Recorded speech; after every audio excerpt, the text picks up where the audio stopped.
My name is Emily Carter. I was 17 when my stepdad broke my ribs while my mom just watched. That night, the basement smelled like damp concrete and dust. I remember the hum of the old water heater in the corner and the way its tiny red light flickered against the unfinished walls. I was kneeling by a stack of cardboard boxes sorting through my school books. I had been late getting home from the library. 17 minutes late. I had counted each one of them during the walk home, my heart pounding harder with every block.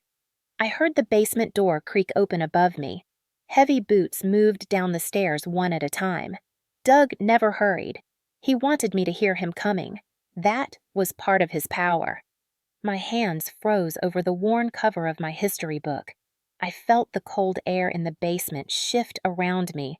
Every hair on my arms rose like it knew what was coming. He appeared on the last step, framed by the single yellow bulb that hung from the ceiling. He still wore his construction clothes. His jeans were streaked with dried paint, and the steel toes of his boots gleamed under the light. He stared at me for a long moment without saying a word. I knew that silence. It was the most dangerous sound in the house. You think you can just stroll in whenever you want. His voice was calm. Calm was worse than shouting. Calm meant he had already made up his mind. I opened my mouth, but nothing came out. My throat locked, and I could feel my pulse hammering in the side of my neck. Doug took one step forward, then another. He never needed to shout. His footsteps were enough. I backed against the wall without meaning to the boxes pressing into my knees. He tilted his head slightly and said, "Look at me when I talk to you." I lifted my eyes. It was a mistake. The kick came fast, straight into my ribcage, right where the bruises from last month still burned beneath my skin. There was no warning, no wind-up, just a sharp, precise impact that knocked every bit of air out of my lungs. Crack! The sound echoed in the basement like a breaking branch in winter. For a split second, everything went white. My ears rang. The boxes toppled as I folded over, clutching my side. Air refused to enter my lungs. My mouth opened like a fish pulled from water, but nothing came. My vision narrowed to a dark tunnel with Doug's boots at the center. I tried not to make a sound. I had learned that crying only gave him a reason to keep going. Somewhere above the ringing in my ears, I heard the creak of the basement door again. My mother's slippers on the wooden stairs were soft compared to his boots. She appeared halfway down, gripping the railing like it was the only thing keeping her standing. Her face was pale and her eyes wide. She saw me on the ground. She saw the way my hands clutched my ribs. She saw everything. She did not scream. She did not run. She just stood there. Doug turned his head slightly toward her without letting go of his calm smile. "This is what happens when she is late." Her knuckles whitened on the railing. "Doug," she whispered. It sounded more like a prayer than a protest. He ignored her and crouched down in front of me. His breath smelled like cheap beer. His voice was soft enough that only I could hear it. "If you cry, I'll make sure you never breathe right again." I swallowed the scream, clawing its way up my throat. My side throbbed with every heartbeat, a deep, pulsing pain that radiated through my chest and down my back. Doug stood up again, towering over me, then walked slowly toward the stairs. He brushed past my mother like she was made of air. She stayed on the steps even after he was gone. I could see her shoulders shaking. For a moment, I thought she would come to me. She did not. I tried to move, but pain stabbed through my chest like a knife twisting under my ribs. The air came in shallow, ragged gasps. I focused on tiny details to keep from passing out. The way the bulb buzzed overhead, the dust dancing in the air, the faint sound of a car passing outside on the main road. I pressed my palm against my ribs. Warmth spread beneath my fingers. The skin was already swelling. I counted each breath. 1, 2, 1, 2. Mom finally came down the last few steps. She knelt next to me, careful not to touch the bruised area. Her hands hovered above my shoulder, trembling. "Emily," she whispered, "get up, please. Just get up before he comes back." I looked at her and saw fear not for me, but for herself. Her pupils were wide. Her lips trembled. I opened my mouth and croaked out a single word. Why? She closed her eyes, a tear sliding down her cheek.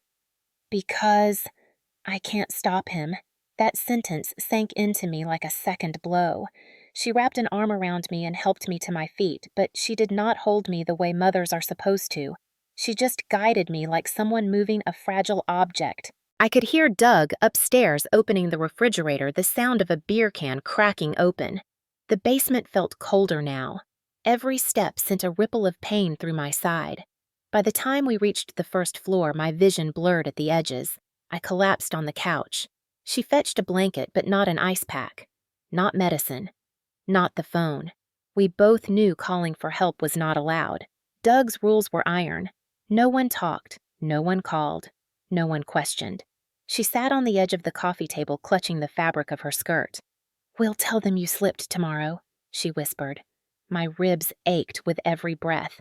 I stared at the ceiling fan spinning slowly above me, counting the blades over and over to stay conscious. Doug passed by the living room. He didn't look at me. He didn't need to. I closed my eyes and forced air into my lungs in tiny, painful sips. This was not the first time. It would not be the last.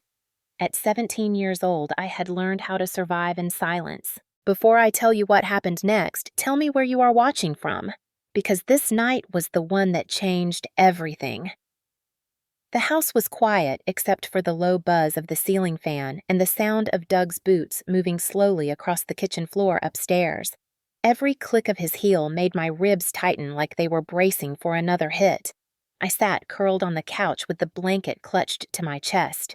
The living room felt colder than the basement. Maybe it was just the way pain changes the air around you, makes everything sharper, thinner, harder to breathe in.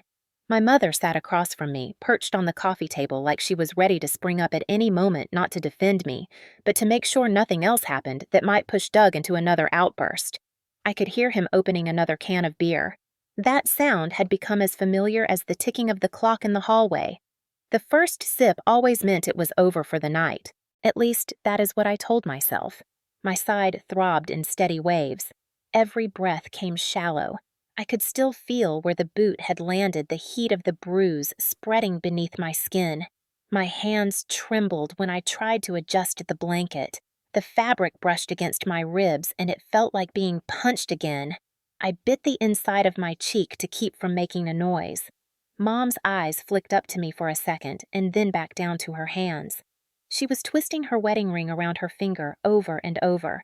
She always did that when she was scared. "We can't let anyone see this," she whispered. I stared at her, not sure if she was talking to herself or to me. "It's not that bad this time," she added, but her voice cracked. "Not that bad." The words hung in the air like smoke. I wanted to laugh. I wanted to scream. But the pain in my chest made even breathing feel dangerous. I lowered my eyes to the floor, to the frayed edge of the carpet I used to drag my toy cars across when I was a kid. Everything in this house had changed since Doug moved in. It was still the same furniture, the same walls, the same fan spinning overhead, but the air was different. He had filled it with fear. Upstairs, the refrigerator door slammed shut. His footsteps creaked toward the stairs. Mom jumped up as if she had been caught doing something wrong. She hurried to the kitchen doorway and leaned against it, pretending to look busy. I held my breath. He did not come downstairs. The footsteps turned toward the bedroom. The door closed. A muffled laugh came from the TV in his room. The floorboards stopped creaking. I finally exhaled. Mom came back into the room, her shoulders sagging as if her bones had turned to water. She sat down again, this time closer to me, but not too close. She reached out like she wanted to touch my hand, but then pulled back at the last second. "You need to be careful," she said. "You should not make him angry like that." Her words stabbed deeper than the kick. I pressed my palm against my ribs and felt the uneven rise beneath the skin. "I was just late," I whispered. She shook her head slowly. "You know how he gets." There it was again. The quiet apology that was not really an apology. She was terrified of him, I knew that. But sometimes it felt like she was more terrified of losing him than losing me. I leaned my head against the back of the couch and stared at the ceiling. The pain was making me dizzy. Each heartbeat pulsed against the broken bone like it wanted to split it in two. I could taste blood at the back of my throat from the way I had bitten down earlier. I did not cry. I had stopped crying a long time ago. Crying never helped. Crying made him angry. Crying made Mom look at me like I was making everything worse. So I sat there wrapped in a thin blanket that did nothing to warm me, pretending to be strong when I was just trying to survive the night. Mom whispered again, "We'll say you slipped on the stairs. That's what we'll say. You have to stick to it. If they start asking questions, things will get bad. You understand me?" I nodded because I always nodded. It was easier than fighting her. I had tried fighting once when I was 15. Doug had found the number for Child Protective Services in my browser history. I still remembered the way his hand closed around my wrist like a vice. After that night, the idea of fighting back felt like a joke. Mom leaned forward, her face close to mine. Her eyes were red, but not from crying. She never let herself cry either. "Promise me, Emily," she said. "Promise me you won't say anything." I opened my mouth. No words came. She grabbed my hand. "Promise." "Okay," I whispered. That was the deal of our house. Silence in exchange for survival.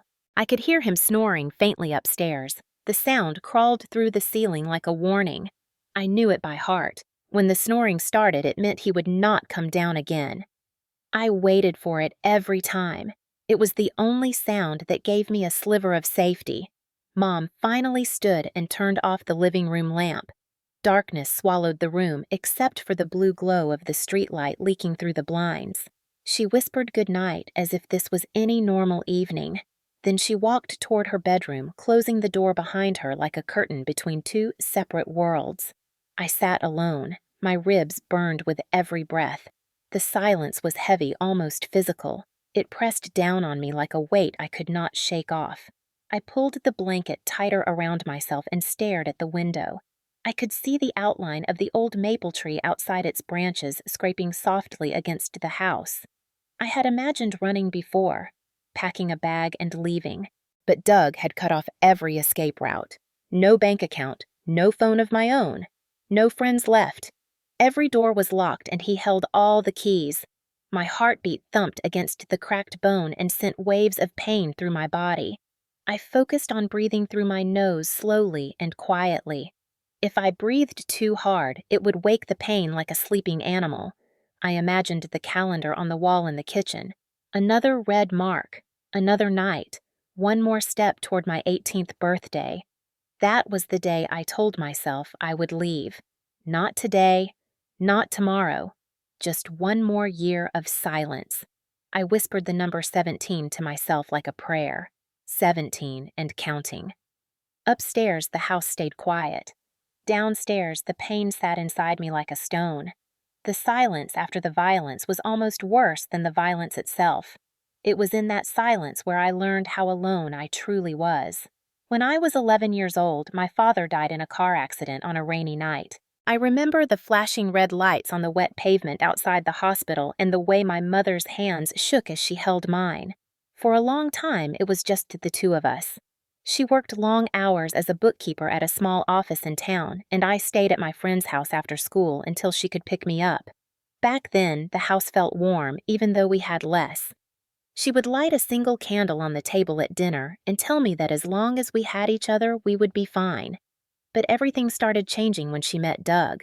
I was 12 the first time he came over. He was polite, then smiling, wearing a clean shirt, bringing pizza like some kind of hero. He laughed too loud, but everyone said he was funny. Mom's eyes shone in a way I hadn't seen since before Dad died. She told me Doug owned his own construction business and that he was strong, reliable someone who would keep us safe. I remember sitting on the couch watching them talk and feeling like the walls were moving closer even though nothing had happened yet. Within 6 months, he moved in. It happened fast, too fast. The first change came small. He started locking the front door as soon as he got home. Then he began telling me to ask permission before I went outside. He said it was for my safety. He said the world was dangerous for young girls. Mom nodded along like it was all reasonable. She was happy. She laughed more, and for a while I convinced myself it was fine. When I turned 14, the rules became sharper. My clothes started to bother him. If I wore a t-shirt, he said it was too tight. If I wore a hoodie, he said I was being disrespectful for hiding my face. Every day there was something new that I could not do. He began picking me up from school himself, making sure I never lingered. My phone was taken away after he checked my messages and decided I had too many friends. He said people were a bad influence. Mom didn't fight him. She said he just wants to keep you safe. That became her favorite line. By 15, he had convinced her to homeschool me. He said the schools were dangerous and full of bad kids. In truth, it made it easier for him to control everything I did. No teachers asking questions about the bruises I hid. No friends to notice how quiet I had become. No chance to tell anyone. It was around then that I realized the house had stopped feeling like a home. It was a cage with curtains. Doug always controlled the money. He set up all the bills in his name. He told my mother to quit her job because she didn't need to work anymore. At first, she resisted, but eventually she gave in. He became the provider, the protector, the one she depended on. I saw how the light in her eyes began to dim. She smiled less. She stopped calling her sister. She stopped going anywhere without him. And me, I learned to be smaller. I learned to walk softly and speak only when spoken to. When I made the mistake of talking back one night, he grabbed my wrist so hard that I felt the bruise for weeks. Mom stood there frozen, just like she did in the basement years later. That was when I understood she was trapped too, just in a different way. He chipped away at us piece by piece until there was nothing left of the life we used to have. He didn't need to lock me in a room because the whole house was already his. I can still remember the last time I saw a friend. It was in front of the grocery store when I was 15. She asked why I never came around anymore. I lied and said I was busy. Doug was waiting in the truck just a few feet away. I could feel his eyes on me, sharp as broken glass. I never spoke to her again. When people talk about abuse, they always imagine screaming and hitting, but it doesn't start that way. It starts with quiet rules, with isolation, with smiles that don't reach the eyes. By the time the first bruise appeared, he already owned every corner of our lives. I used to think someone would notice that adults could see what was happening, but no one did. No one ever does until it's too late. Doug said he wanted to keep us safe, but what he really wanted was control. It started with simple things. He installed new locks on every door and told us it was because Springfield had become dangerous. Then he replaced the locks with keypad codes that only he knew. He said he would tell us if we needed to leave, but he never did. The windows were nailed shut under the excuse of saving energy. The neighbors never came over and no one was invited inside. At first, Mom acted like it was normal, like this was what strong men did to protect their families. But I knew better. I could feel the walls closing in. Cameras were next. He mounted small black cameras on the front porch by the garage and eventually inside the house too. He said it was for security. He said it was to make sure no one tried to hurt us, but the only person who ever hurt anyone in that house was him. I learned to walk carefully because every movement was recorded. If I stayed in my room too long, he would knock on my door and ask what I was hiding. If I stepped outside for even a minute, his voice would call me back before I reached the edge of the yard. I used to have friends. Not many, but enough to make me feel like I mattered. But after he made Mom pull me out of school, those friends disappeared one by one. Homeschooling sounded normal when he said it to other people, but what it really meant was that I was trapped inside that house all day, every day. He monitored every lesson, controlled what websites I could visit, and sat behind me like a shadow while I worked. When my friends texted, he saw the messages before I did. Eventually, they stopped texting altogether. There was no one left to notice the bruises or the way I disappeared from the world. He even made me delete my social media accounts. He said the internet was dangerous, that bad people could find us. The truth was that he didn't want anyone to find me at all. Mom started changing too. At first, she still went out to the grocery store and sometimes to the salon, but over time he began driving her everywhere. Then he made her quit her part-time bookkeeping job. He said a real man should provide and a real woman should stay home.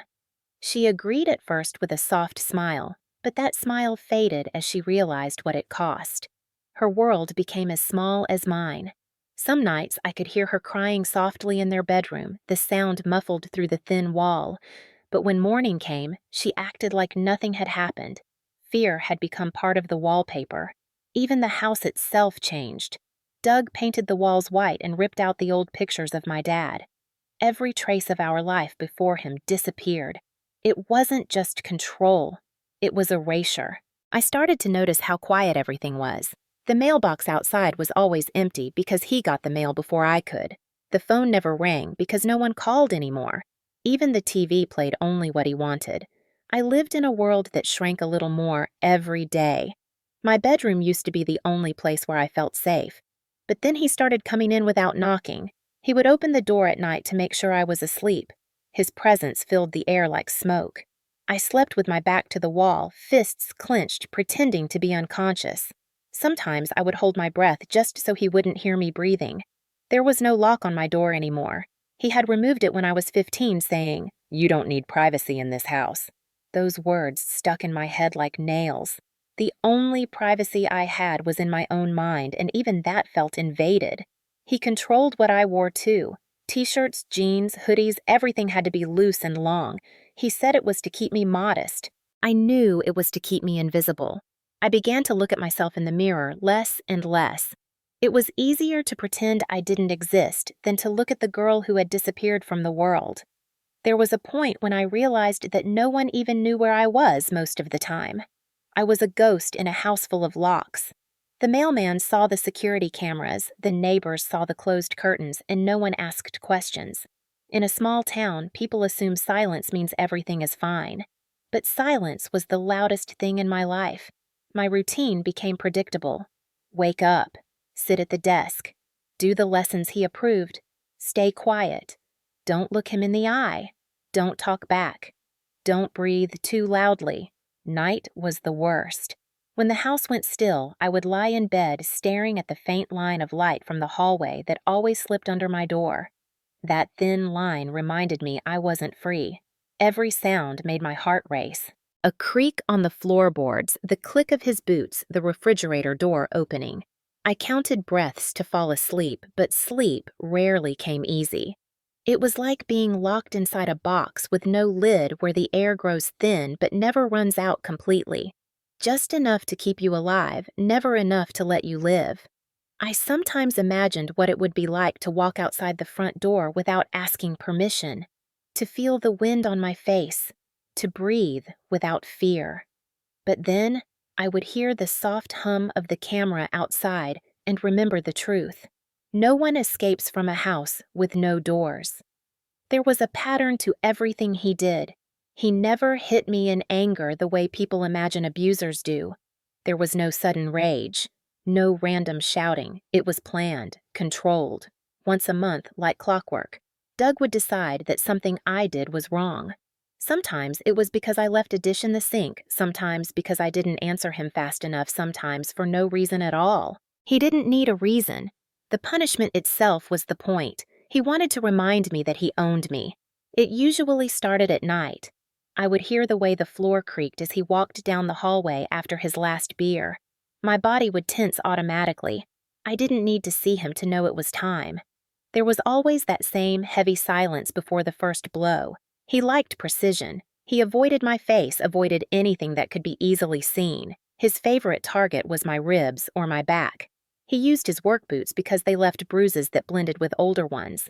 The pain would come like a wave, sharp at first, then spreading until everything blurred together. I would curl up on the floor and wait for it to end. It always ended eventually. That was part of the pattern, too. He never went far enough to send me to the hospital immediately. He made sure the bruises would fade just in time for the next round. My ribs had become a calendar of his violence. One month, it was 2 cracked ribs. The next month, a bruised collarbone. Once, when I was 15, he broke one of my fingers because I dropped a plate. He smiled while he did it. That smile was the worst part. My mother's reaction was part of the pattern, too. She would wait until he left the room, then come to me quietly. She would help me up, press a towel against the bruise, whisper the same useless words. "It's going to be okay. Just stay quiet." She never called anyone. She never took me to the doctor. She said we couldn't afford the questions. Doug's medical insurance covered the house, and she was terrified of losing it. Terrified of losing him. Terrified of losing the little piece of stability she thought she had. So we lied, over and over, slipped down the stairs, fell in the shower, ran into the corner of a cabinet, sprained an ankle in the yard. Every lie stacked on top of the one before it until I almost started believing them myself. But the pain never let me forget the truth. My body kept the real story written in bone and bruise. I stopped looking at myself in the mirror because I didn't want to see the map of his hands on my skin.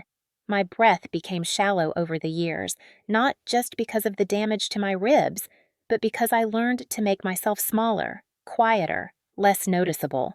If he couldn't hear me, maybe he would forget me. That was the hope I clung to every time I heard his boots on the floor. The monthly beatings were like a ritual. I could predict them the way people predict storms. He would come home from a long day, crack open a beer, sit in his chair, and wait for the right excuse. It was almost always small.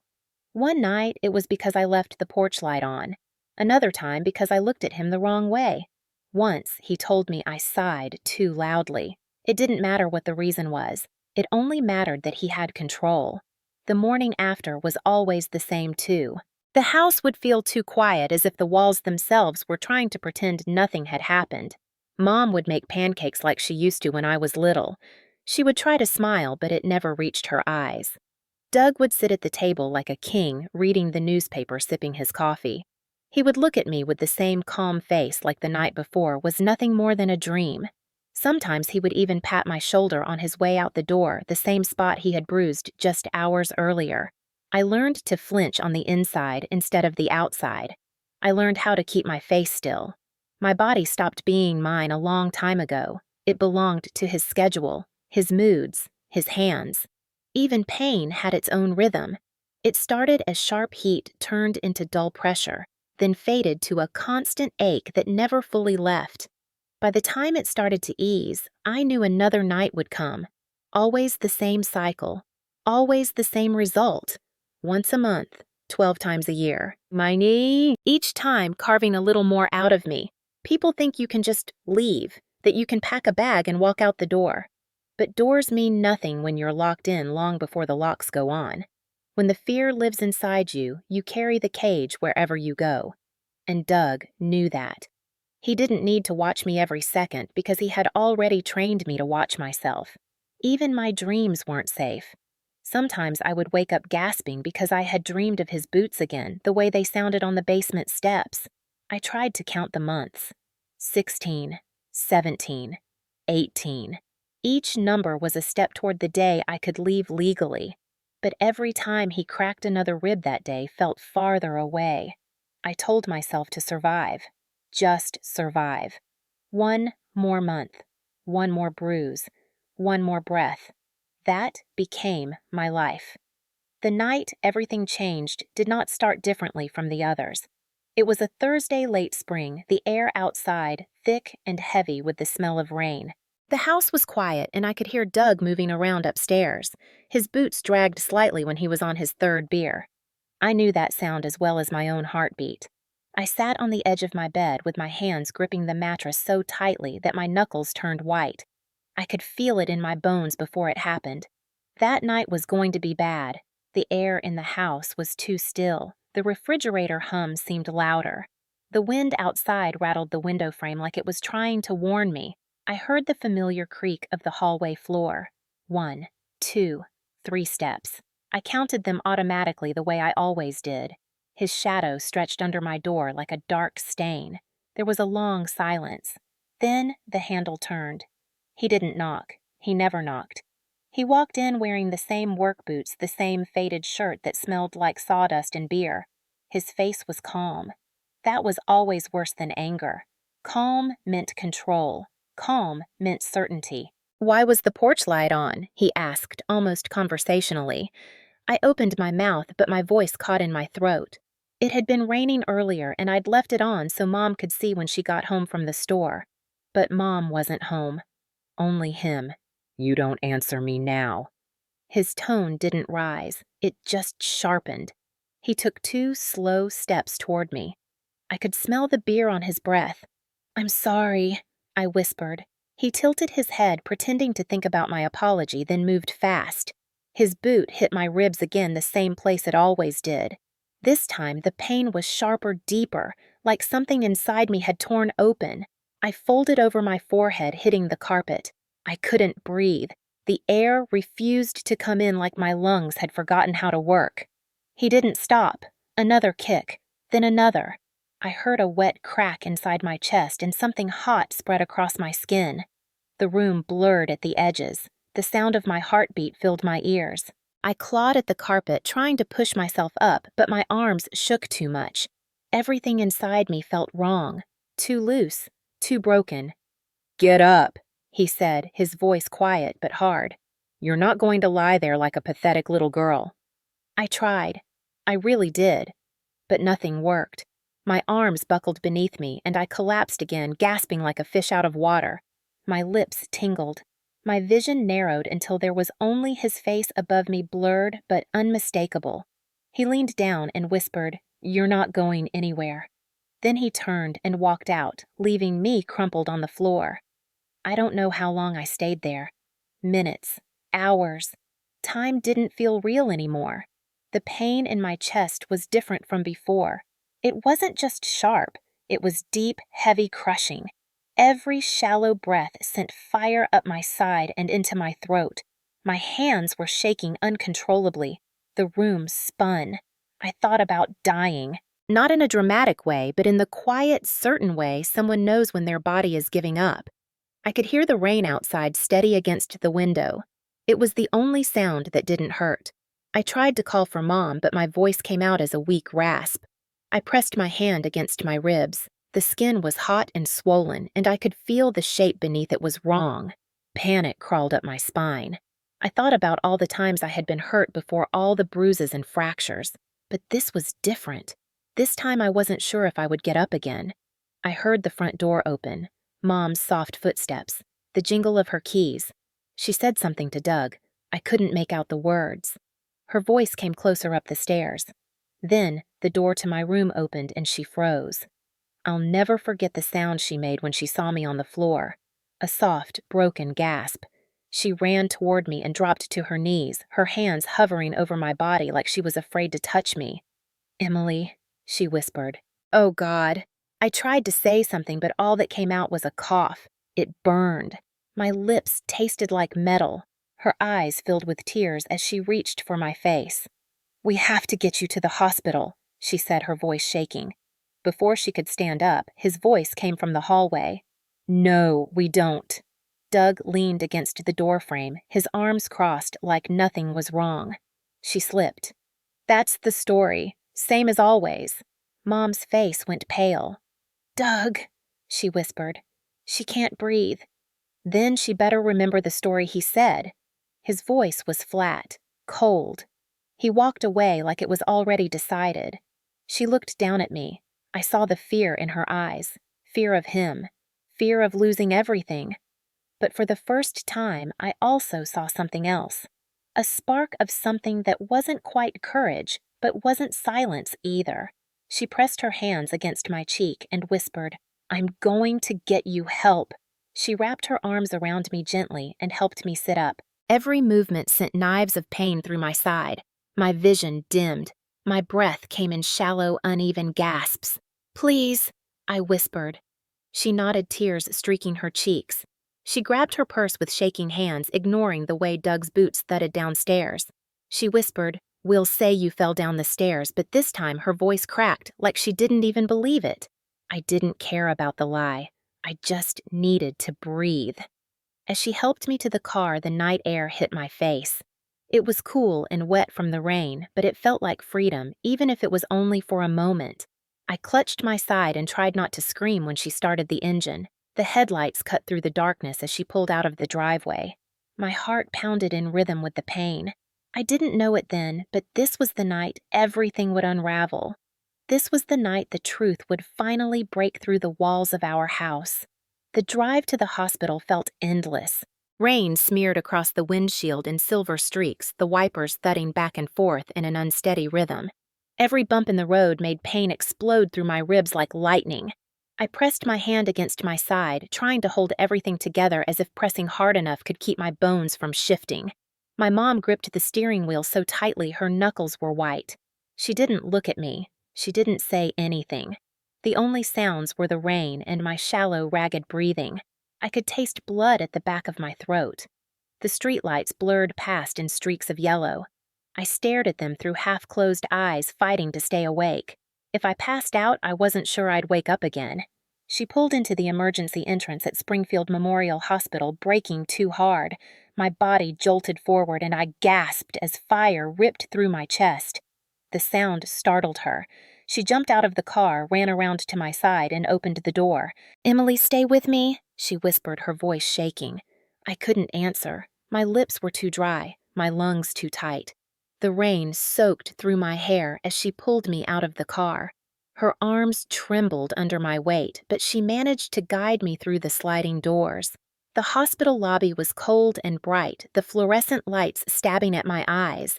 A nurse at the reception desk looked up as soon as she saw us. Her name tag read Linda. She had gray hair pulled into a bun and lines on her face that made her look like someone who had seen everything but still cared. She stood up immediately and hurried around the desk. "What happened?" she asked. My mother's answer came fast, too practiced. "She fell down the stairs," she said. The lie rolled off her tongue smoothly, the same lie we had used for years. Linda's eyes flicked from my mom to me. I saw something shift in her expression. Doubt. She knelt beside me and placed a gentle hand on my arm. "Sweetheart, can you breathe?" she asked softly. I tried to nod, but my chest seized. The movement sent a sharp wave of pain through me. "Okay," she said, her voice calm but firm. "We're going to take care of you." She signaled to another nurse, and within seconds, a wheelchair appeared. I was lowered into it carefully, but even that small motion made my vision blur at the edges. As they wheeled me down the hallway, I could hear the rain hammering against the glass doors behind us. Mom walked beside me, her eyes darting around like a cornered animal. She was terrified, but not just for me. She was terrified of Doug. I could see it in the way her shoulders tensed whenever someone asked a question. Linda led us into a small examination room. "We need to get her vitals," she said to another nurse. "And call radiology, chest trauma." My mom hovered in the corner, clutching her purse like it was a lifeline. Linda began checking my breathing, her touch gentle but efficient. She lifted my shirt slightly to place the stethoscope against my skin, and I saw her face tighten. The bruises were already darkening. She didn't say anything, but her eyes told me she understood what she was seeing. "Emily," she said softly, "I need you to tell me what happened." My mom jumped in before I could speak. She slipped on the stairs carrying laundry. She said quickly, "It's happened before. She's clumsy." Linda didn't take her eyes off me. "Is that true?" she asked quietly. My throat felt like sandpaper. I wanted to scream the truth, but my chest ached with every breath. My mom's face hovered in the corner of my vision, pale and pleading. "Yes," I whispered. It was barely a sound, but it was enough. The lie fell from my lips like a stone sinking in water. Linda didn't look convinced. She nodded slowly, but I could feel her watching me, like she could see through every layer of silence that had built up inside me over the years. "We're going to do some x-rays," she said. "We need to see what's going on inside. Hang tight." She left the room, her footsteps brisk. Another nurse hooked me up to a monitor. The sound of my own heartbeat filled the room fast and uneven. My mom paced back and forth, her hands shook. "It'll be okay," she whispered mostly to herself. "We'll go home. Everything will be fine." But she didn't believe it either. I could see it in the way her eyes kept darting to the door as if Doug might appear at any second. A few minutes later, Linda returned with a portable x-ray machine and a radiology tech. "We're going to get some images right here," she said. "Don't move too much." They positioned me carefully, sliding a cold plate behind my back. Each breath burned like acid. The tech asked me to hold still as the machine hummed to life. I could feel the air getting heavier, the silence stretching. Mom stood stiffly in the corner, her arms wrapped around herself. I closed my eyes and tried to imagine anything but this room.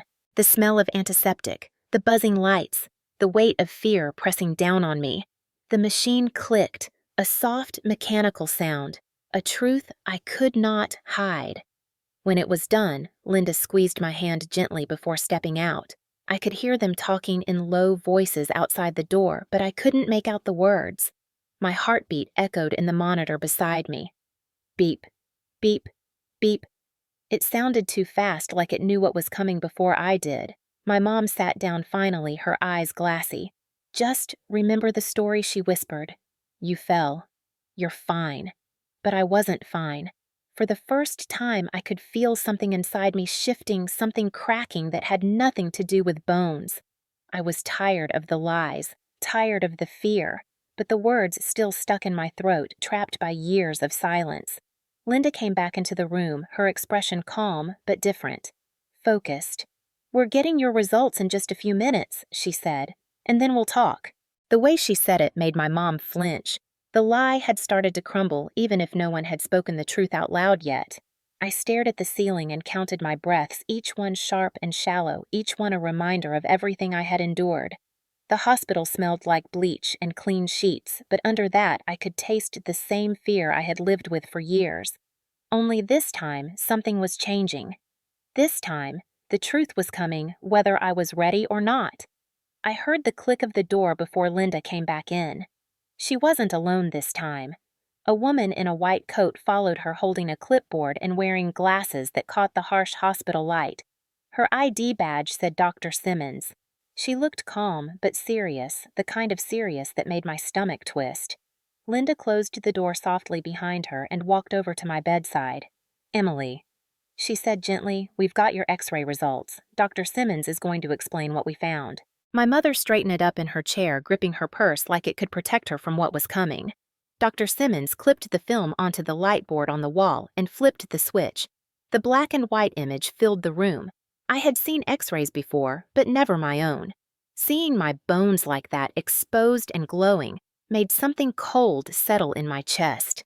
Dr. Simmons lifted her pen and pointed to the image. These here are your ribs, she said in a calm, even voice. You have 2 fresh fractures on your left side. That's what's making it hard to breathe. My mom inhaled sharply but didn't say anything. These, the doctor continued, moving her pen lower, are older fractures that have healed. I count 7 distinct breaks in various stages of healing. She tapped the film lightly, and each white line she pointed at felt like a piece of me being spoken out loud for the first time. Some of these are months old, some are years.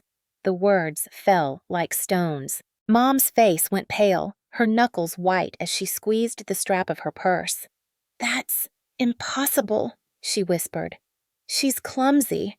She falls. She always falls. Linda's eyes narrowed slightly, but her voice stayed soft. Mrs. Kane, these injuries are not consistent with falls. They're consistent with repeated blunt force trauma. They're boot-shaped bruises and impact fractures. This pattern tells a story. She didn't have to say what story. Everyone in the room already knew. Dr. Simmons nodded. This is a pattern of repeated physical abuse, she said, clear and firm. My breath caught in my throat. The words hung in the air like a match poised over dry wood. My heart pounded in my chest, rattling the broken ribs with every beat. Mom opened her mouth, but nothing came out. She looked from the doctor to Linda and then to me, her eyes wide and wet. Emily, Linda said softly, you can tell us the truth. You don't have to protect anyone anymore. The silence pressed down on me like a weight. I felt the hospital gown against my skin, the smell of antiseptic in the air, the beeping of the heart monitor beside me. My body remembered every kick, every bruise, every quiet night spent holding my ribs and counting down the days until I could leave. I had spent years swallowing screams. The truth had lived inside my bones this whole time. I swallowed hard. My voice came out small but steady. It's not the stairs. The room went still. Linda didn't look surprised. Dr. Simmons nodded slowly, encouraging me to keep going. My mom's hands started to shake. It's Doug, I whispered. My stepdad. He did it. The air seemed to shift with those words. For the first time, the truth wasn't trapped inside me. It was out there in the room, real. Linda placed a hand on my arm. Thank you for telling us, she said. You did the right thing. My mom's voice cracked. Emily, why would you say that? She sounded desperate, like the ground had just split beneath her. I turned my head slowly toward her. My ribs screamed at the movement, but I did it anyway. "Because it's true," I said. "You've seen it. You've always seen it."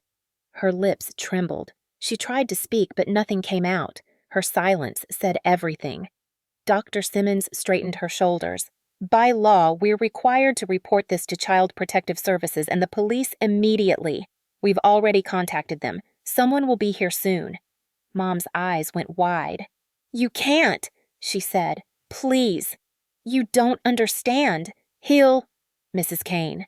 Linda interrupted firmly. "What we understand is that your daughter has multiple fractures, both old and new, and she's been living with severe trauma. This is not optional. This is the law, and it's the right thing to do." My mom's breath hitched, and she sank back into the chair. I could see her folding in on herself like someone who had been pretending for so long that she no longer knew how to stand. Linda stayed close to me. "Emily CPS will make sure you're safe tonight. He can't hurt you here. Do you understand? He can't get to you." I nodded slowly, the weight of her words sinking in. Safe. The word felt foreign, like a language I hadn't spoken in years.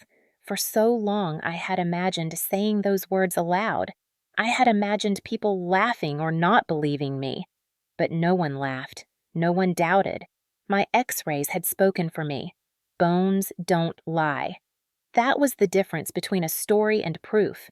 I could feel my heartbeat pounding against the bruises, but this time it didn't feel like fear. It felt like the beginning of something new. I closed my eyes for a second and let the sound of the machines and the storm outside blend together. I thought of all the nights I had lain awake in that house, trapped in silence. And here I was, sitting in a cold hospital room, my truth hanging on a wall in black and white. The door opened again. A woman in a navy blazer walked in, her badge clipped to her collar. "I'm Maria Martinez with Child Protective Services," she said gently. "We've been briefed. Emily, we're here to help you." She spoke like someone who had done this before, someone who knew exactly how fragile this moment was. She knelt next to me so we were at eye level. "I know this is a lot," she said, "but you did something incredibly brave." My mom stared at the floor, silent. Maria looked at her for a long moment, then back at me. "You're not going back there tonight," she said softly. "We'll make sure you're safe." I had dreamed of hearing those words, but never believed I would. My throat tightened. I didn't know if I wanted to cry or scream or sleep for 100 years. "Okay," I whispered. She nodded, and Linda gently adjusted the blanket around me. Simmons finished filling out her notes. "We'll need to document everything thoroughly," she said. "These X-rays are clear evidence. They show a pattern of abuse spanning years." Maria turned to me again. "Do you want to tell me anything else before the officers arrive?" I hesitated. My breath caught in my chest. And then, like a dam, breaking it all came out. The monthly beatings, the isolation, the cameras, the way he made me feel like the air itself belonged to him. She listened without interrupting, her eyes steady and kind. When I finished, the room was quiet again. Linda touched my arm lightly. "Emily," she said softly, "you are not alone anymore." I held on to those words like they were a rope, pulling me out of deep water. My mom finally looked up. Her eyes were red and wet. She opened her mouth, but all she managed was a whisper. "I didn't want to see it," she said. "Every time you got hurt, I told myself it couldn't be what it looked like. I was wrong." I stared at her, not with anger, but with something heavier. A lifetime of silence sat between us. Maria stood up as two uniformed officers entered the room. Their presence was calm, but solid, like a wall between me and the past. "Mr. Kane will be brought in for questioning," one of them said. "He won't be able to come near you." Linda squeezed my hand again. "You're safe here," she repeated. Safe. The word echoed in my chest, carving a small space where fear had lived for so long. I glanced at the glowing X-ray on the wall. My ribs cracked and healed and cracked again, told the whole story. They didn't need my voice to explain. They had been speaking all along, and finally someone had listened. The rain had stopped outside, but the smell of wet asphalt lingered through the automatic doors of the hospital. The hall outside my room was no longer quiet. Footsteps echoed against the linoleum floors. A pair of officers walked in their dark uniforms, still damp at the edges. They nodded to Maria Martinez and Linda before glancing at me, their faces serious but steady. One of them, Officer Reynolds, spoke in a calm, even tone. "Emily, I'm Officer Reynolds. We have officers at your home now. Mr. Kane is on his way here." The words settled in my chest like a stone and made my pulse quicken. For years, Doug had been the one controlling every step I took. For years, I had been the one who stayed quiet. But now he was coming into my space not as the man who terrorized me, but as the man being investigated. Maria moved closer to my bed. "You don't need to be afraid," she said softly. "He won't be able to touch you. You're safe here." Safe. That word again. I repeated it silently in my head, as if saying it enough times could make it feel real. I could hear my own heartbeat on the monitor next to me. The rhythmic beeping filled the room, steady but loud. Dr. Simmons turned off the X-ray light box and left the images on the wall. They didn't need to say anything anymore. The evidence was louder than any voice. The door opened again. This time it was him. Doug, my stepdad. His hair was still damp from the rain, and he wore his work jacket, the one with the construction company logo on the chest. He walked in like he owned the place, shoulders squared, jaw-tight eyes scanning the room. But there was something different in his face this time. He was trying to put on the mask he always wore, the concerned stepfather mask, but it wasn't fitting right. Officer Reynolds and his partner moved between us. "Mr. Kane Reynolds said we need you to step back." Doug raised his hands, slightly palms out. "I'm just here to see my stepdaughter," he said. His voice was calm, smooth, the same voice he used whenever he lied to neighbors. "My wife called me. She said there was an accident." His eyes slid toward me. That look, the one that used to make my blood turn cold. But this time, I wasn't alone. Linda stood beside me, Maria on the other side. Mr. Kane Reynolds said evenly, "The medical team and Child Protective Services have serious concerns regarding the injuries sustained by Emily Carter. You're not here as a visitor. You're here to answer questions." Doug's mask cracked slightly. I saw the flash of something dark in his eyes. He tried to regain control. "She's clumsy," he said quickly. "She falls. Everyone knows that. We've been to the hospital before." Linda folded her arms, unimpressed. "Yes," she said calmly, and the medical records show repeated trauma over several years. Injuries consistent with physical abuse, not falls. Doug stiffened. His gaze locked on her, but she didn't flinch. Dr. Simmons stepped into the doorway holding the X-rays. She didn't say a word at first. She just held them up for the officers. The black and white images glowed under the hallway light, the fractures as clear as day. Reynolds glanced at them, then back at Doug. "Would you care to explain how your stepdaughter ended up with 9 broken ribs over multiple incidents?" he asked. Doug's jaw tightened. He laughed a short, bitter sound. "Kids get hurt. She's always been dramatic." Maria took a step forward, her voice soft but sharp. "We've heard Emily's statement, and we have physical evidence. This isn't going away." Doug's face changed. The calm slipped away like a mask pulled off too fast. His voice dropped low, his eyes narrowing. "You lying little brat," he hissed at me. For a split second, it felt like the walls of our house again, the hallway, the boots, the fear. But then Reynolds stepped between us. "That's enough," he said firmly. Doug tried to take a step forward. The second officer blocked him. His hands twitched at his sides. For years, I had imagined someone standing between us, someone telling him to stop, and now it was happening in a sterile hospital room under the hum of fluorescent lights. Maria stood tall beside me.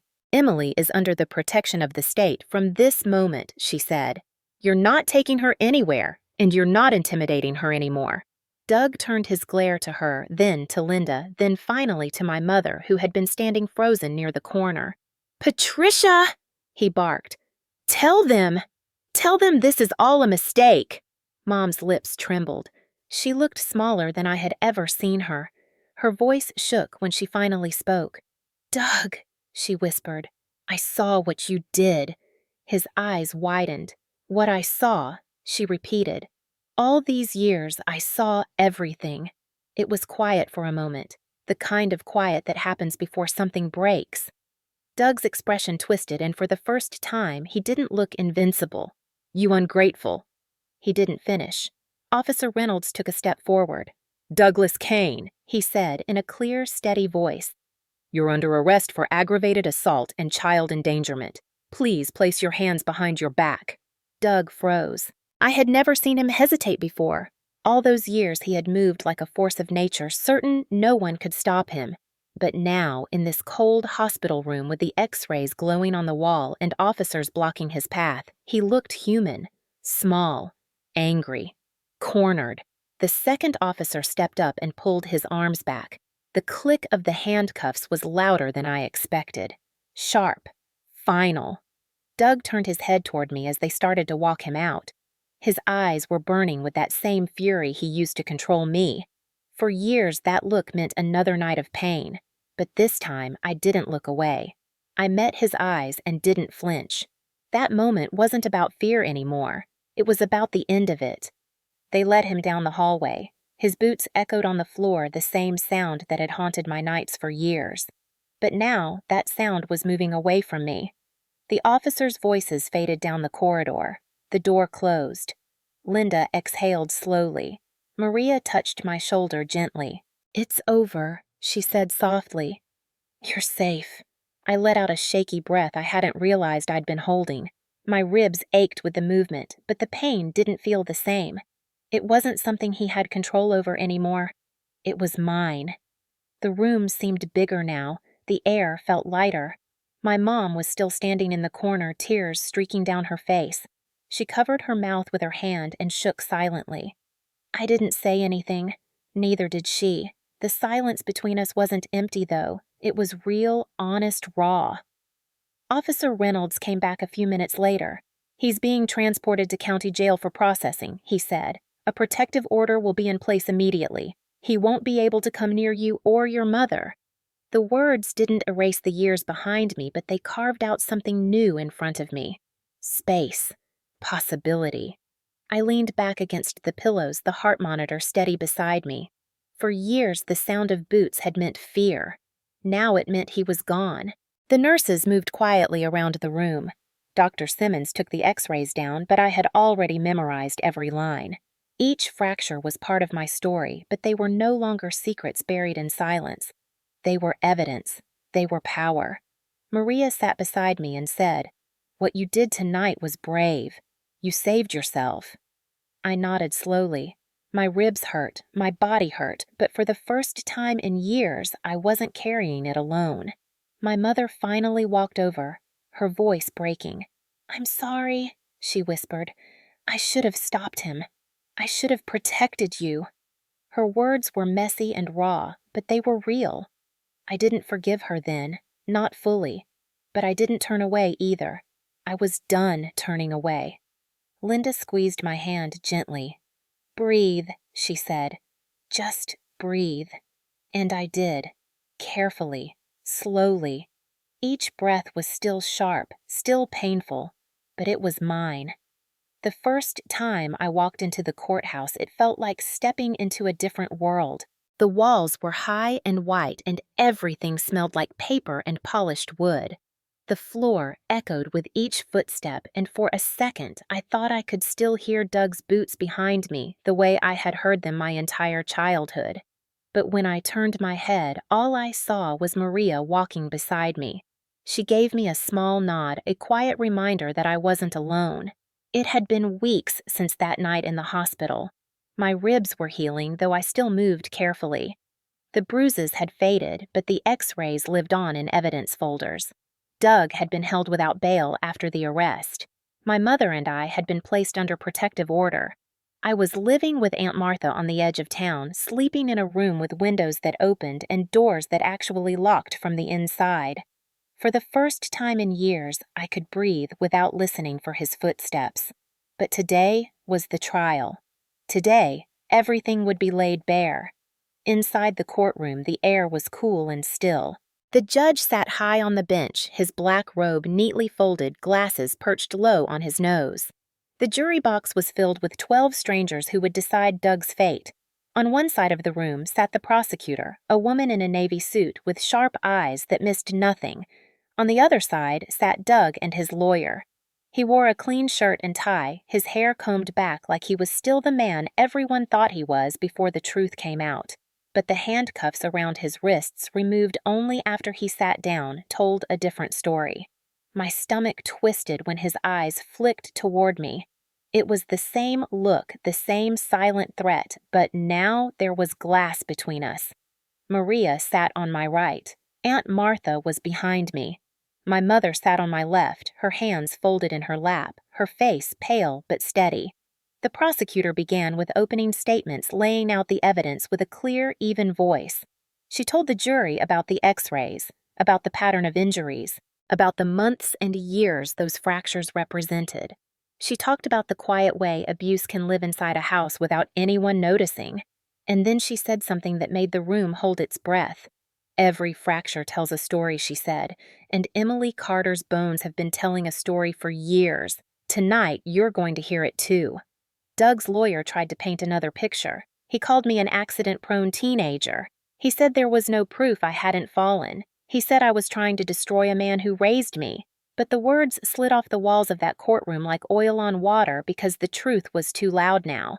The first witness was Dr. Simmons. She walked to the stand with quiet confidence and explained in detail every fracture on my x-rays. She pointed to the timelines, the different stages of healing, the angles and placement that proved intentional force. She explained why falls could not have caused this pattern. The jurors leaned forward when she spoke. Her voice was steady and clinical, but underneath it was the undeniable fact that bones don't lie. Then, Linda took the stand. She told them about the night I arrived at the hospital bruised and struggling to breathe, my mother standing behind me with fear in her eyes. She told them about how she had looked at me and known something wasn't right. She told them how I whispered the truth. Her voice was calm but strong, and for the first time I saw Doug shift in his chair. He had no control in this room. My mother testified next. She sat on the witness stand, her hands gripping a tissue, and told them everything. She admitted she had been afraid for years. Afraid of losing her home, afraid of Doug, afraid of the life she thought she couldn't live without him. Her voice shook, but she didn't look away from me when she said she was sorry. She told them about the night she stood at the top of the stairs, frozen, pretending not to hear. The jury watched her closely, not with judgment, but with the same quiet horror I had carried for years. Then it was my turn. Maria squeezed my hand as I walked to the stand. My legs felt weak, but I kept moving. I had spent years being small, trying to disappear, but this moment wasn't about disappearing. It was about finally being seen. I sat down, the microphone angled toward me. The prosecutor asked me to tell my story. I started with the first time Doug kicked me the way it felt, the way my mother stood frozen on the stairs. I told them about the cameras, the locks, the isolation. I told them about the way he planned his violence like clockwork. I told them about the basement, the boots, the sound of my ribs breaking. I told them how I learned to count breaths just to keep living through the night. The courtroom was silent except for my voice. Doug's lawyer tried to tear me down. He asked why I hadn't spoken sooner, why I didn't run away, why I waited so long. But he didn't understand. People like him never do. I told him about fear, about how it builds cages inside you long before anyone locks a door. About how every bruise teaches you to be quieter, about how sometimes survival means silence. When I finished, my hands were shaking, but I felt lighter than I had in years. The prosecutor nodded. The judge called for a short recess. When we returned, the defense tried to push their narrative, but it was already falling apart. The evidence was too solid, the bruises too precise, the fractures too many. Dr. Simmons' expert testimony left no room for doubt. Doug was the last to speak. He took the stand with a practiced smirk, pretending to be calm. He said I was lying. He said I had always been clumsy. He said I was trying to punish him for being strict. But when the prosecutor put the x-rays on the screen behind him, his voice faltered. 9 fractures stared down at the jury. 9 undeniable truths. "How do stairs leave boot-shaped bruises?" she asked him. He didn't have an answer. The room was silent except for the rustle of papers.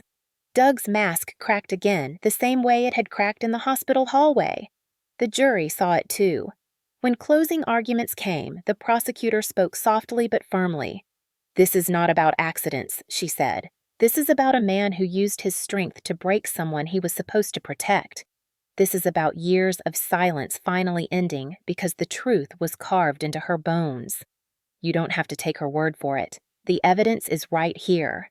The jury deliberated for less than 3 hours. I sat in the hallway with Maria and Aunt Martha staring at the floor, my hands clenched together.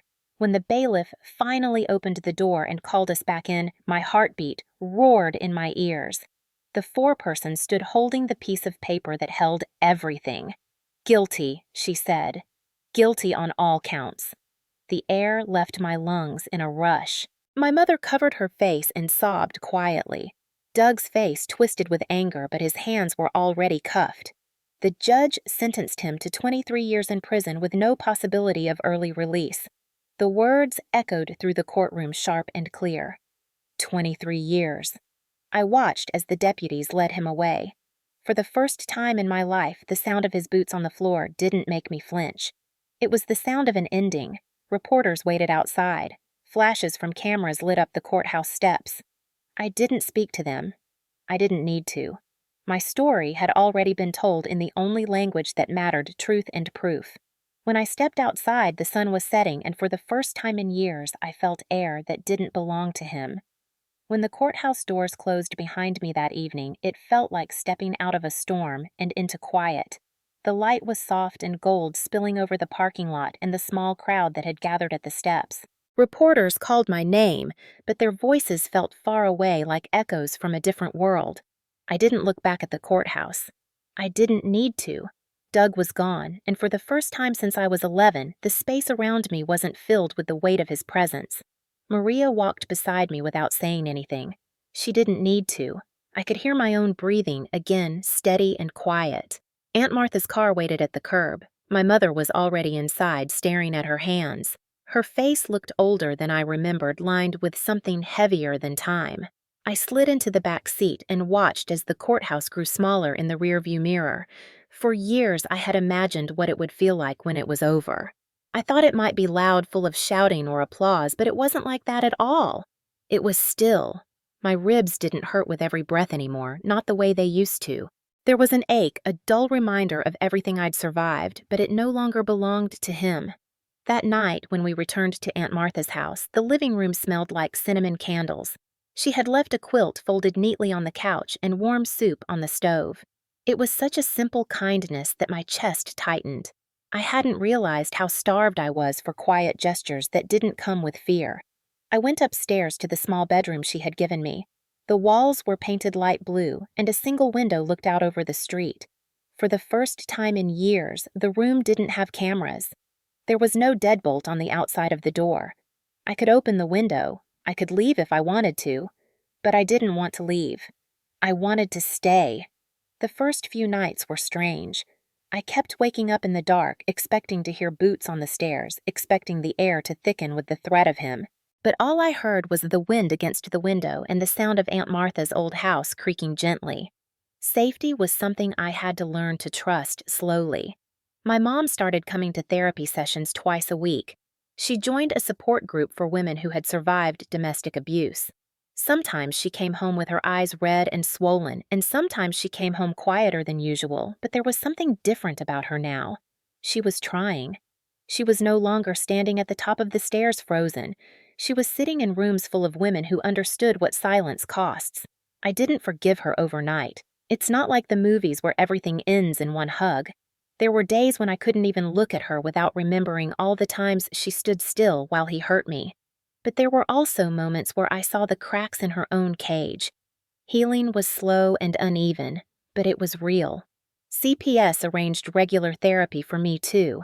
At first, I didn't want to talk. Words felt too small for the things that had happened, but my therapist didn't push. She just sat there steady, and over time I found myself speaking.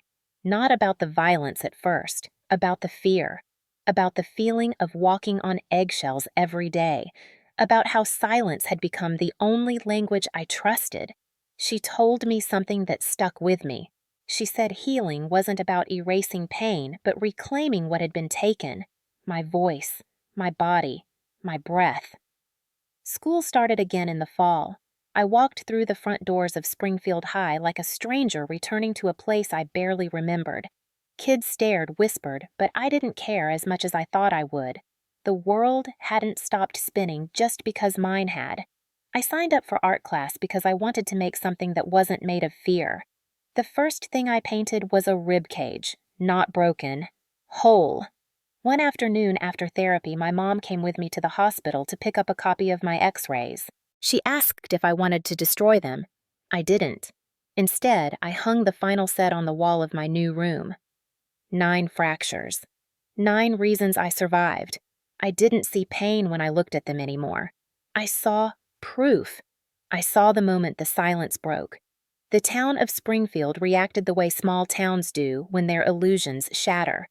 Doug's face was on the evening news. People whispered in grocery store aisles. Neighbors who used to wave at him now crossed the street when his name came up. But there were also people who reached out quietly. Linda from the hospital sent a card that said she was proud of me. Dr. Simmons called to check on how my ribs were healing. A girl from middle school I hadn't spoken to in years messaged me on social media and said she believed me. And slowly, piece by piece, the isolation he built around me began to fall apart. Aunt Martha started teaching me how to drive. We took the car out on empty roads at sunset. Each time I pressed the gas pedal, I felt a little more like I belonged to myself.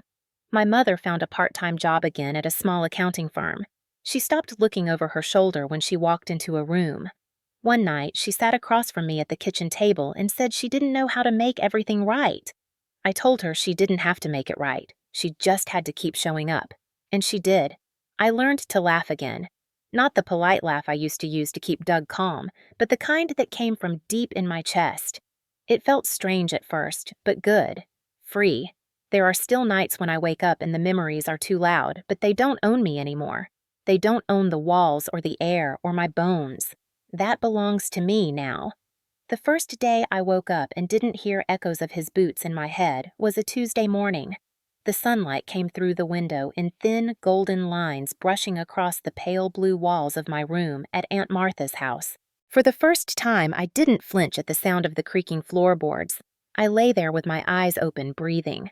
Really breathing. Not shallow, scared breaths. Full ones. When you live for years under fear, you don't even realize how small your breaths become until they stop hurting. I got out of bed slowly and stood in front of the x-ray hanging on the wall. 9 fractures. 9 years of silence and pain. Now, instead of seeing a map of everything he broke, I saw a timeline of everything I survived. That morning, Aunt Martha was making pancakes in the kitchen. I could smell the butter melting, hear the faint sound of her radio playing old songs. My mother sat at the table with a cup of coffee. She still carried the weight of everything she didn't stop, but she was showing up. She was going to therapy, working again, trying to rebuild.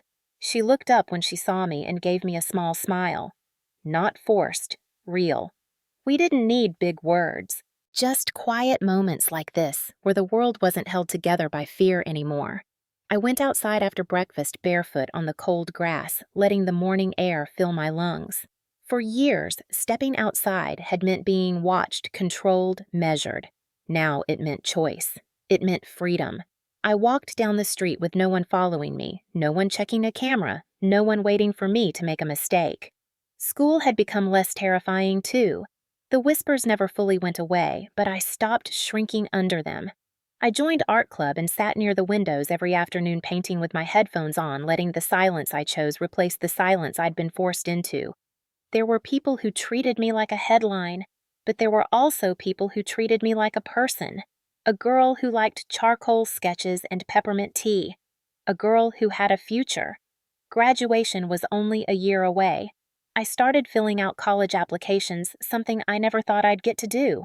I didn't want to stay in Springfield forever. I wanted a small apartment with big windows and no locks on the outside. I wanted to study art and maybe help other kids like me someday. Maria stayed in touch. She visited once a month at first, then less often as things stabilized. She always said the same thing before leaving. "You're safe now." At first, those words felt like a story someone else was telling. But with each passing month, they became truer. One afternoon, a package arrived at Aunt Martha's house. Inside was a sealed envelope with the final court documents confirming Doug's conviction and sentence. 23 years. I read the numbers again and again. He would be gone for longer than I had been alive. It wasn't revenge that filled me then. It was relief. The kind that sinks into your bones slowly like warm water after years of cold. My mother came into the room later that night, holding an old photo of us from when I was 8. Back then, we still smiled easily. She sat on the edge of my bed and said she didn't expect forgiveness, but she hoped I'd let her keep trying. I didn't answer right away. Forgiveness is not a door that opens in one step. It's a path uneven and slow. But I didn't turn her away. We sat there quietly, two survivors of the same man. As winter turned to spring, the air outside smelled different. Not because the town changed, but because I did. Fear had lived in every inch of my body for so long that its absence felt almost unfamiliar, but slowly, I grew into it. One evening, I returned to Springfield Memorial Hospital, not as a patient. I walked through those automatic doors with my head held high. Linda was at the reception desk. She recognized me instantly and came around the counter to hug me. "Look at you," she whispered. "You made it." She led me to the old room, the one where everything changed. The walls were the same pale color, the floor, the same polished linoleum, but it felt different because I was different. That was where my bones spoke for me when I couldn't. I placed my hand on the cool metal bed rail and took the deepest breath I had taken in years. No sharp pain, no broken ribs, just air, pure and mine. A few weeks later, I decided to speak at a local survivor support event. It wasn't some dramatic speech. I told them about the basement, the boots, the silence, and the x-rays. I told them how one night in a hospital room changed everything, how the truth has a way of finding light no matter how deep it's buried. People cried. Some held their children's hands a little tighter. Some came up to me afterward and whispered their own stories. It didn't make the pain disappear, but it made me feel less alone. A year later, I was accepted to an art program in another city. Aunt Martha cried when she read the letter out loud. My mom cried too. Not out of guilt this time, but pride. On the day I left, I took the x-ray with me. I didn't hide it in a box. I framed it and packed it last. When I moved into my tiny apartment with its crooked windows and old wooden floors, I hung it above my desk. A reminder. Not of what he did, but of what he couldn't destroy. I'm 17 now, almost 18, and I know what it feels like to be broken. But I also know what it feels like to heal. I know that freedom doesn't come with a grand finale. It comes in quiet breaths, in open doors, in sunlight through clean glass, in voices that finally get to be heard. Every time I take a full breath, I remember the night it all changed. The night my bones told the truth. The night someone finally listened. And now, when I close my eyes, I don't hear boots anymore. I just hear my own heartbeat steady and free. This is my life now. This is my breath. This is mine. If you are still here listening to my voice, it probably means something in my story touched a part of you that remembers fear or anger or the quiet ache of wanting someone to believe you. I used to think that pain lived in silence forever, that no one would ever see what was happening behind closed doors, that the bruises and the broken ribs would remain secrets buried under layers of forced smiles and carefully rehearsed excuses. But I was wrong. The night those x-rays lit up on the hospital wall, everything I had tried so hard to hide finally spoke louder than his lies. It is strange how a machine can tell the truth better than a person who has been screaming on the inside for years. I know many people watching this might have lived through something they thought no one would ever understand. Some of you might be parents who wish you had done more. Some might be children who were never believed, and some might simply be people who cannot stand seeing injustice ignored. Whatever brought you here, I want you to know something simple but powerful: you matter. Your voice matters. Your story matters. There are so many kids like me out there trapped in homes that look normal from the outside but echo with things no one wants to talk about. Sometimes all it takes is one person who looks closer, one nurse who refuses to look away, one doctor who speaks the truth out loud, one neighbor who asks the right question. It does not take a hero to change a story. It just takes someone who refuses to be silent. I used to believe no one would ever stand up for me, but strangers did. People who didn't owe me anything believed what my bones had been trying to say all along. If you are watching this and you have ever been that silent kid, or the quiet mother or the neighbor who wasn't sure if they should speak up, hear me now. It is never too late to see, to speak, to act. For so long, I thought my world was small and hopeless. But the moment the truth was shown, the walls that kept me prisoner started to crack. And from those cracks came light. Real light. Not the fake kind you pretend to see to survive. The kind that warms you from the inside out. I'm 17 now, and I know that no video can fix everything. But stories can build bridges. They can make people feel less alone. They can make silence a little less heavy. And maybe, just maybe, they can save someone who is watching this right now and wondering if their pain matters. If you believe that no child should ever be forced to fight alone, I want you to say something. Leave a comment. Tell me where you're watching from. Share your voice with mine. Not because I need numbers, not because of some algorithm, but because when we speak together, the world gets a little louder for the people still stuck in the quiet. I want you to think about something simple. My bones didn't lie. The evidence was there all along, waiting for someone to look. And if you're watching this, maybe your voice is the one that someone out there needs to hear. Maybe your comment is the first step in making them feel less alone. I can still remember the sound of the doctor's voice when she said, "These injuries are not from stairs." I can still remember the nurse looking into my eyes like she actually saw me. That moment gave me back something I thought I'd lost forever: hope. And if this story gives you even the smallest flicker of hope, I hope you hold on to it and pass it on. Do not underestimate the power of being seen. Do not underestimate the power of speaking up. If you've ever lived in silence, you know how much it costs. And if you've never experienced it, I hope my story reminds you to listen more carefully, to look closer, to care a little harder. The truth has a way of surfacing even when it's buried under years of fear. And when it does, it changes everything. So before you scroll away, breathe with me. Just one full breath. Not the small scared kind, a real one. Because that breath means something. It means you're here. It means you're part of this moment. It means that what we build after the silence is louder, stronger, brighter. Thank you for listening to my story. Thank you for not looking away. And if this is your moment to breathe again, know this: you are not alone. You are never alone. Bones don't lie, and neither does the truth.